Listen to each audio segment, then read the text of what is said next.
Olá a todos, me chamo José Pedro e hoje vou estar apresentando o trabalho da disciplina de análise de métodos químicos teórico sobre cromatografia líquida.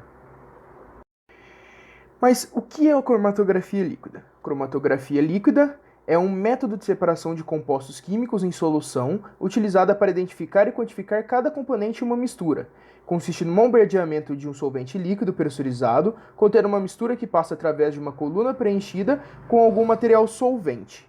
Por exemplo, você pode quantificar a quantidade de sacarose em um caldo de cana, por exemplo. Pode-se falar que o criador da cromatografia líquida foi o botânico russo Mikhail Twitch. Ele publicou o primeiro artigo de cromatografia líquida, no qual ele descrevia a separação de compostos, pigmentos de folhas extraídos de plantas, utilizando solventes em uma coluna empacotada com partículas de carbonato de cálcio.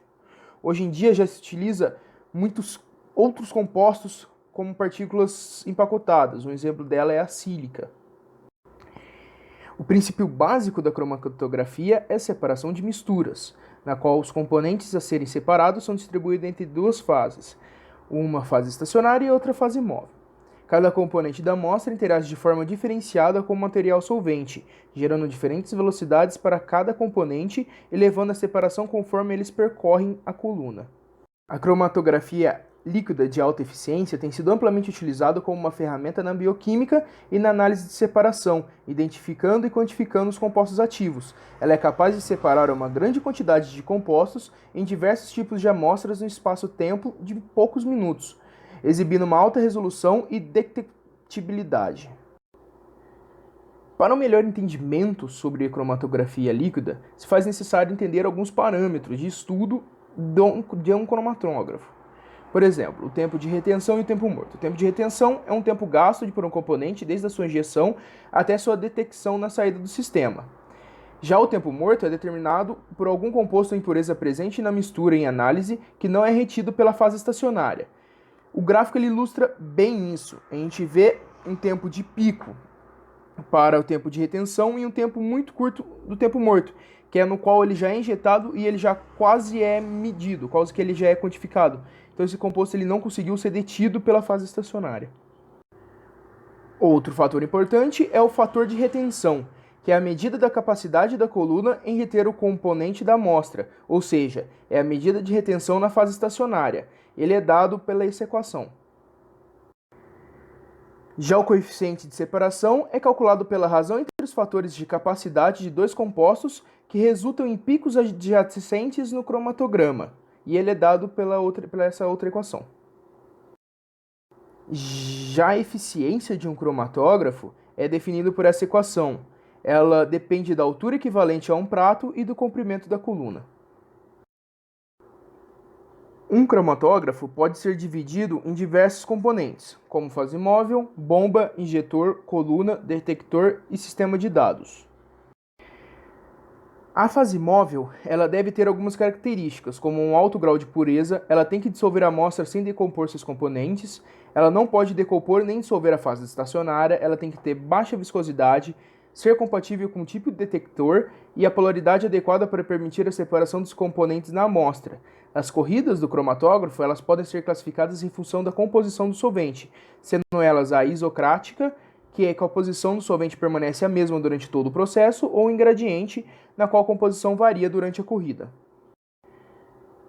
Para a bomba, ela tem que possuir uma vazão contínua e controlada, variando de 0,1 a 10 ml por minuto.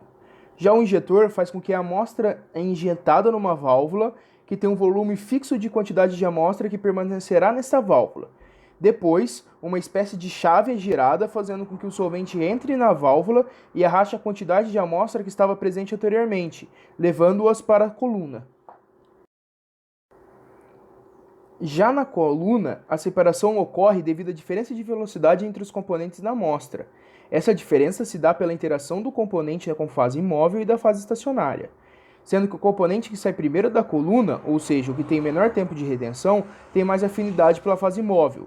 O último componente a sair da coluna tem mais afinidade pela fase estacionária, portanto tem um maior tempo de retenção. Também existem colunas fechadas com partículas porosas, que promove a separação pelo tamanho das moléculas que estão sendo analisadas. Neste caso, as moléculas de maior tamanho saem primeiro, pois não passam por muitos poros. Já moléculas de menores tamanhos demoram mais para sair, pois elas passam pelos mais poros. Os detectores cromatográficos é um dispositivo conectado logo após a coluna cromatográfica que, quando em contato com o analito presente no eluente, emite sinais elétricos que são registrados em formatos característicos, através de picos. Através desse registro, pode-se obter dados quantitativos e qualitativos sobre os analitos presentes na amostra. Existem diferentes detectores cromatográficos, sendo o UV visível um deles. Eles são os detectores mais utilizados, eles apresentam um custo mais baixo, aceitam o uso de gradiente e geralmente não são afetados por pequenas mudanças no fluxo e temperatura. O princípio da detecção por UV pode ser definido através da concentração do analito relacionada à fração de luz transmitida pela célula do detector pela lei de Lambert-Beer. Já os detectores de fluorescência, eles são sensíveis, seletivos e com alta especificidade. O funcionamento do detector de fluorescência consiste em uma lâmpada de excitação seguido por um filtro ou uma rede de difração, incidindo o feixe luminoso sobre a célula da amostra e excitando a mesma, originando a emissão de feixe de luz ao retornar ao estado fundamental, o qual é em seguida dirigido a um filtro ou monocromador, que seleciona o comprimento de onda emitido, fazendo-o incidir no fotodetector. O detector de índice de refração é conhecido como detector universal por apresentar resposta para qualquer espécie de amostra. A análise baseia-se na mudança do índice de refração do eluente por causa do componente da amostra. As cromatografias líquidas podem ser aplicadas em diferentes análises de HPAs, aminoácidos, esteroides, vitaminas e aditivos, corantes alimentares e tem sido amplamente utilizada como uma ferramenta na bioquímica e análise de separação, identificação e quantificação de compostos ativos. Um exemplo que já foi citado anteriormente são em usinas de cana-e-açúcar que utilizam a cromatografia para determinar quanto se tem de sacarose em um determinado lote de cana, pois eles pagam não pelo peso da cana, e sim pela quantidade de sacarose que há nesse lote. Agora eu vou apresentar um estudo sobre uma aplicação. Essa aplicação é denominado como aplicações de cromatografia líquida de alta eficiência para o estudo de poluentes orgânicos emergentes. O que são os poluentes orgânicos emergentes? Eles são contaminantes emergentes referentes a qualquer composto químico presente numa variedade de produtos comerciais, como medicamentos, produtos de uso veterinário, embalagens de alimentos, produtos de higiene, agrotóxicos e etc.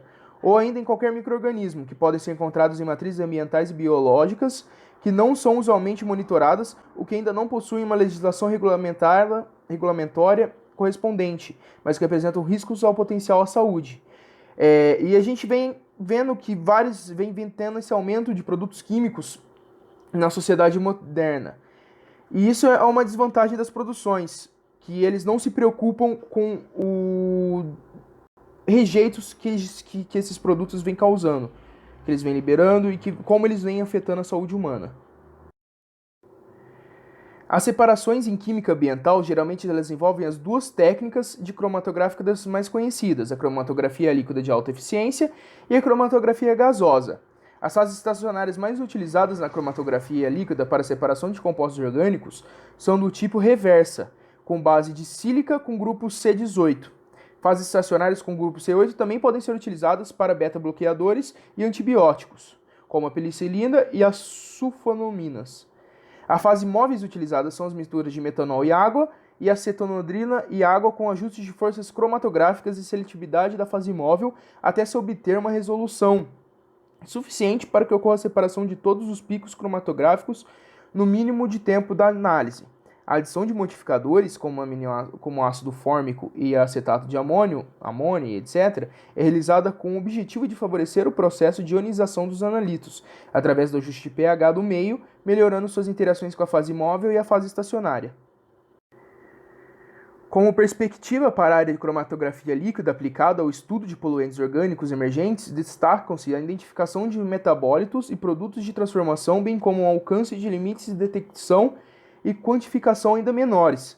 A cromatografia líquida também estará intimamente ligada à legislação ambiental aplicada, pois atualmente, para a grande maioria dos produtos ambientais, ainda não há concentrações máximas permitidas estabelecidas pela legislação. Então, quando eles forem estabelecidos, muito provavelmente a cromatografia vai ter que ser utilizada para a determinação destes.